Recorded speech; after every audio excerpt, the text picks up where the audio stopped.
پاکستان کی تیسری بڑی سیاسی جماعت تحریک لبیک پاکستان، اس کے امیر نے چیئرمین سینٹ اور ڈپٹی چیئرمین سینٹ کی امارات کے بل کے اوپر بڑی شدید رد عمل ظاہر کیا ہے اور مذمت بھی کی ہے۔ اور اس کے علاوہ تحریک لبیک پاکستان کے جو مطالبات تھے جو حکومت نے تسلیم کیے تھے، اس کا پہلا باقاعدہ طور پر اجلاس ہوا ہے، اور اس اجلاس میں کیا کارروائی ہوئی ہے وہ آپ کے سامنے رکھیں گے۔ لیکن اس سے پہلے جو چیئرمین سینٹ اور ڈپٹی چیئرمین سینٹ کو ملکی معاشی صورتحال کے پیش نظر انہیں جو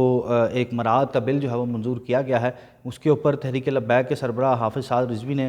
بڑا سخت مذمتی بیان جاری کیا ہے۔ لیکن انہوں نے یہ ایک تو تاخیر سے ان کا بیان آیا ہے،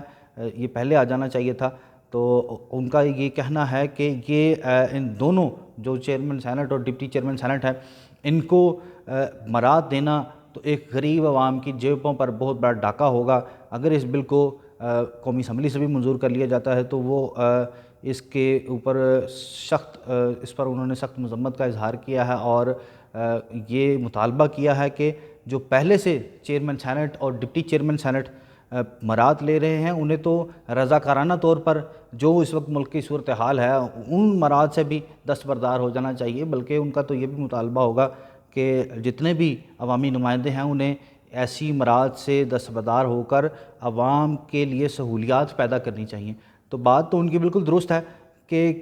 کیوں چیئرمین سینٹ اور ڈپٹی چیئرمین سینٹ کو اس طرح کی تاحیات مراعات جو ہیں وہ دی جائیں، ملازمین دیے جائیں، کیوں؟ وجہ کیا یہ ان کو سرخاب کے پر نکل آئے ہیں، یا پھر انہوں نے کوئی بہت بڑا کارنامہ سر انجام دے دیا ہے؟ نہ تو یہاں پر کوئی ایسی قانون سازی ہو رہی ہے جو عوام کی فلاح کے لیے ہو سکے، جو عوام کی فلاح و بہبود کے لیے کوئی ایسی لیجسلیشن کر سکے، مگر اس طرح کی تو کوئی قانون سازی نہیں ہے۔ اپنا اختیار ہے، اپنی مرضی ہے اس طرح کے بل پیش کر کے اپنی مفادات کے لیے، اپنے مفادات کو تحفظ دینے کے لیے، اپنی جو پیسہ لگا کر مبینہ طور پر یہ سینیٹر بنتے ہیں تو اس پیسے کی ریکوری کے لیے کر رہے ہیں۔ تو یہ تو سراسر پاکستانی عوام کے ساتھ ایک زیادتی ہے کہ 6 سال کے لیے آپ سینیٹر بنے ہیں اور ساری زندگی کے لیے پاکستانی عوام کے ٹیکس کے پیسے کے اوپر آپ بوجھ بن کر بیٹھیں گے۔ کس وجہ سے؟ کیا آپ نے کون سا کوئی تیر مار دیا کہ بھئی آپ کو ساری زندگی کے لیے پاکستانی عوام جو ہے وہ آپ کا سارا بوجھ برداشت کریں، آپ کی آنے والی نسلوں کا بھی بوجھ برداشت کریں؟ کیا یہ بادشاہ چل رہی ہے؟ کیا ہے یہ تو عوامی جمہوریت کی بھی نفی ہے۔ عوام تو نہیں یہ چاہتی کبھی اس طرح ان کے نمائندے، چنے ہوئے نمائندے آئیں اور ساری زندگی کے لیے ان کے اوپر بوجھ بن کر بیٹھ جائیں۔ تو حافظ سعد رضوی کا یہ مطالبہ بڑا جینون ہے، اور انہوں نے اس کے ساتھ ساتھ یہ کہا ہے کہ اگر وہ آئندہ الیکشن میں منتخب ہوئے اور اسمبلی میں آئے تو وہ عوام کی حقیقی معنوں میں نمائندگی کریں گے، اور اس ملک میں ان کے بھی آباء و اجداد کا خون ہے۔ تو ایسا نہیں ہے کہ جو روایتی سیاستدان اس طرح کر رہے ہیں وہ بھی جماعت اس طرح کرے گی، اس کی انہوں نے سختی سے تردید کی ہے، اور انہوں نے یہ کہا ہے کہ غریب عوام کے تحفظ، ان کے مفادات کا تحفظ، ان کی خوشحالی اور غربت کا خاتمہ ان کی جماعت کی ترجیحات میں شامل ہوگا، اور پاکستان کا تشخص بحال کرنے کے لیے وہ بھی کوشاں ہوں گے۔ تو یہ باتیں تو ان کی ایک روایتی سیاستدان بھی کرتے ہیں، لیکن جو کل تحریک لبیک پاکستان کے ڈاکٹر شفیق امینی کی سربراہی میں کی کمیٹی جو ہے وہ اس نے ملاقات کی ہے وفاقی وزیر داخلہ رانا ثناءاللہ ان کے ساتھ، تو اس کمیٹی میں حکومت کی جانب سے سیکرٹری داخلہ بھی شامل تھے، وزارت داخلہ، وزارت خارجہ، وزارت information technology, FIA، PTA، PEMRA اور صوبائی محکمہ داخلہ کے نمائندے بھی شریک تھے۔ تو اس کمیٹی نے ابتدائی طور پر جو حکومتی کمیٹی ہے اس نے ابتدائی طور پر تحریک لبیک کے جو مطالبات تھے ان کو مد نظر رکھتے ہوئے تحریک لبیک کے جو خلاف جو پابندیاں تھیں ان کے اوپر انہیں بریف کیا ہے، انہیں بتایا گیا ہے کہ اس طریقے سے منٹس آف میٹنگ جو ہیں وہ سارے لکھے گئے ہیں ساری کارروائی کے۔ اس کے بعد انہیں یہ بتایا گیا ہے کہ یہ جو خط و کتابت ہوگی FIA سارا ڈیٹا اکٹھا کرے گا، اور اس ڈیٹا کے تحت یہ اس بات کا تعین کیا جائے گا کہ کون کون سے سیاسی مقدمات جو تھے وہ تحریک لبیک کے خلاف درج کیے گئے تھے، ان کا ڈیٹا جو ہے وہ وفاقی وزیر داخلہ رانا ثناءاللہ کو